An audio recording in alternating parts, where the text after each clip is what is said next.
pertemuan malam ini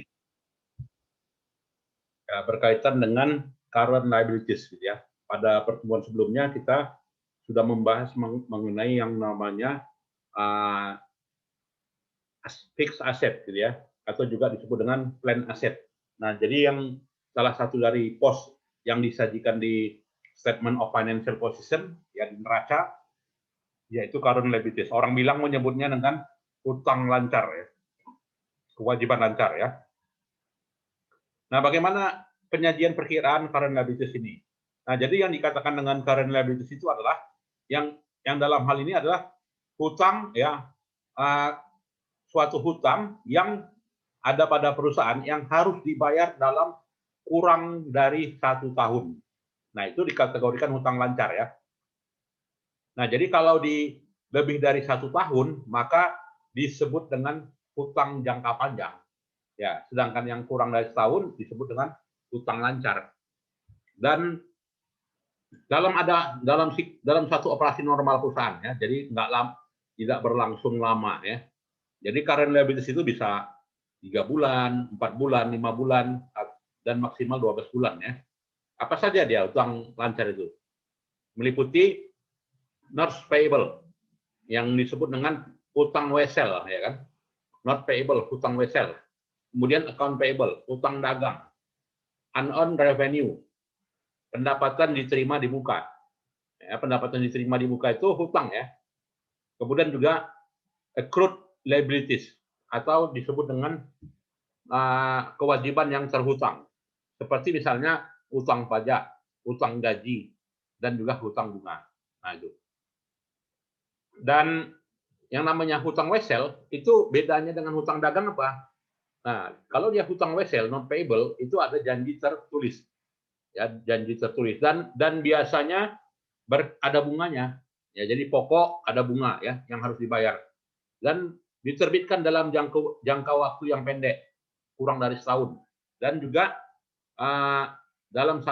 diterbitkan dalam satu periode waktu. Dan biasanya dikelompokkan current liabilities ya sebagai sesuatu yang dibayarkan ya dalam satu periode pelaporan keuangan. Nah, ini contohnya ya, not payable. Jadi gampang aja kalau mau mengingat jurnal not payable itu adalah jurnal yang terhutang, ya kan?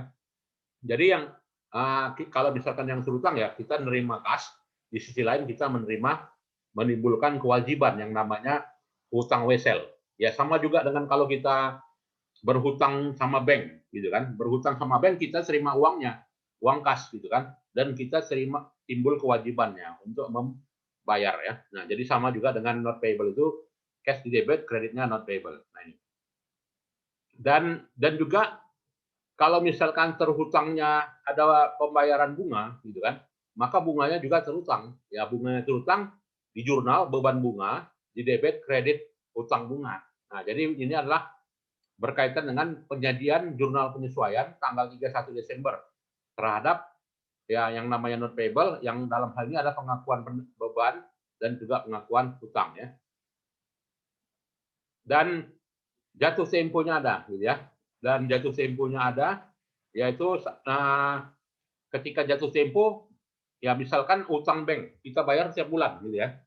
Nah maka yang jatuh temponya itu yang kita bayar pokoknya ditambah dengan bunganya, gitu ya. Pokoknya ditambah dengan bunganya. Jadi not payable utangnya berkurang sebesar 100, bunganya dibayar juga, interest payable dan kreditnya cash, ya. Lalu ada value added tax. Nah, disebut dengan PPN ya, hutang PPN kalau dalam perusahaan ya.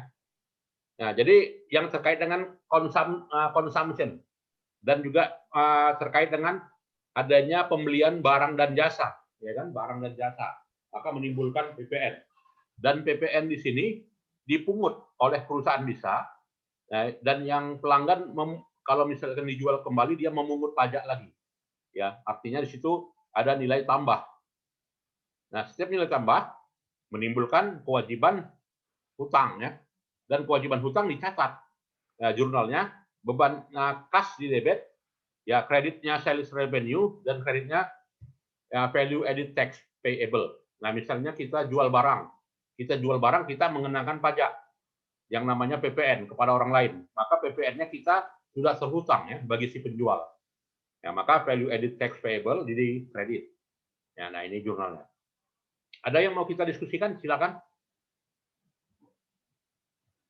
Cukup jelas ya. Jurnal yang namanya PPN terhutang.